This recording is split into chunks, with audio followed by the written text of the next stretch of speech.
namin upat na kung prosek, napin na kung sang prosek, bansung batukin lezunga na buna kung sang prosek, kosong na kimin ni faro lungkay isong, mini kan sumi aswatika kan ngay tiyang namangin kan sonaka kan ngay tiyang bewa, swalfor na ka terperawin chadaw na piyate sungin kan kamtua, Enamole dengan nale upanaka sungsan semua engkose amin. Ujo marni asulam ruatu ten nakasona.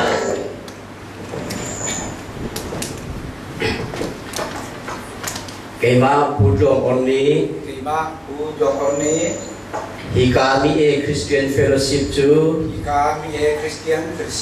Patian Rian Tuan Dinga Patian Bit Mai Zau Bu Ten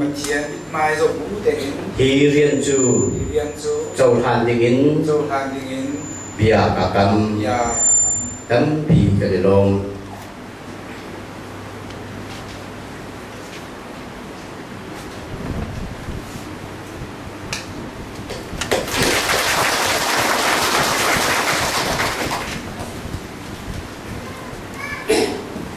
Kumpi kumkat mang wi kan thirit akan project tu ujian manghi ubat na lunglom na proja de kan siamen tham ni akan bian nak jan sireli lai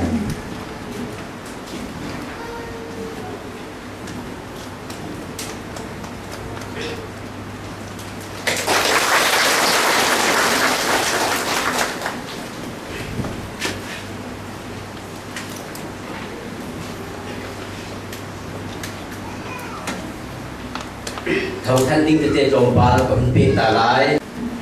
Tụi ní mà bắt thiên thầm chập lạc mới nào. Mà ra phụ bị viết để kinh phá hồ đồn nâng dòng ạ. Mình dùng bà lô thì khám sẽ bị ca. Mình chìm ta cái đủ. Nên thong thân nằm xuống gần vòng cân là nà. Rồi bá để đến các đặc biệt mình chìm ta về lại. Để tụi mình tổ kính cùng khắp chúng liên truyền đi ngạc. Chia men cần đọc kinh ý. Bố chuyện bằng vừa lâu biến cái những con thọ thật nặng cái ý địa thọ cái thân địa thì theo các lúa hơn cái giống chiang này thế từ giống làm kiểu thế tôi xem làm thế thì mình tổ đến về kỹ làm thế còn hơn được thì các hiện các mình chỉ động ta thì chắc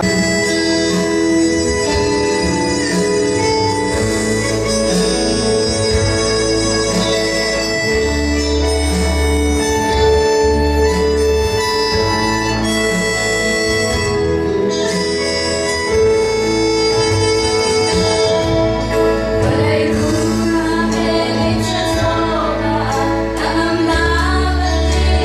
không bỏ lỡ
Zon chinun si kri fa